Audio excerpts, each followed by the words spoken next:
భూమన కరుణాకర్ రెడ్డి అయితే వెంటపడి వేటాడుతున్నారు. తనని వెంటపడుతున్నారు కాబట్టి తను రివర్స్ అవుతున్నారు. తాజాగా చూస్తే ఏదైతే టీటీడీ పరిరక్షకుగా తనకు తాను అభివర్ణించుకుంటూనే వేల కోట్ల రూపాయల విలువైన భూమిని ప్రైవేట్ హోటల్కి కేటాయించడం ద్వారా సీఎం చంద్రబాబు స్వామివారికి తీరని ద్రోహం చేస్తున్నారని ఆయన ఆగ్రహం వ్యక్తం చేశారు. చంద్రబాబు ప్రభుత్వం దేవుణ్ణి దోచి ఒబిరాయికి భూములు కట్టబెట్టడం మీద మండిపడ్డారు. ఈ నెల 5వ తేదీన రిజిస్ట్రేషన్ చేసి 11వ తేదీని కేబినెట్ మీటింగ్లో ఆ భూమి బదలాయింపుకు ఆమోదించి 13వ తేదీని జీవో జారీ చేయడం ప్రభుత్వ దోపిడీ విధానానికి అద్దం పడుతోందన్నారు. ఇది అత్యంత ముఖ్యమైనటువంటిది. రిజిస్ట్రేషన్ చేశాక భూమిని కేటాయించడం ఏంటి? ఇలాంటి విచిత్రం ఎందుకు జరిగింది? ఎవరు చేశారు? ఇది యాక్చువల్గా అయితే కనుక పెద్ద కేసు. భూమిని ముందు ఇచ్చేసేసి ఆ తర్వాత క్యాబినెట్ మీటింగ్లో అప్రూవ్ చేయడం అన్నటువంటి, జీవో ఆ తర్వాత జారీ చేయడం అన్నట్టు. సరే, జీవో ఓకే చేశాక జారీ చేస్తారు, కానీ అంతకుముందు రిజిస్ట్రేషన్ ఎట్లా చేశారు? చేసిన వాళ్ళు క్రిమినల్ కేసు ఫేస్ చేయాల్సి ఉంటుంది.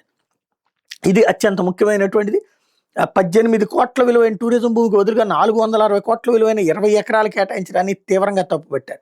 ఇదంతా చంద్రబాబు చేస్తున్నారు, అనుమతి లేకుండా నిర్మాణ పనులు ఎలా చేస్తారని ప్రశ్నించుకొచ్చారు.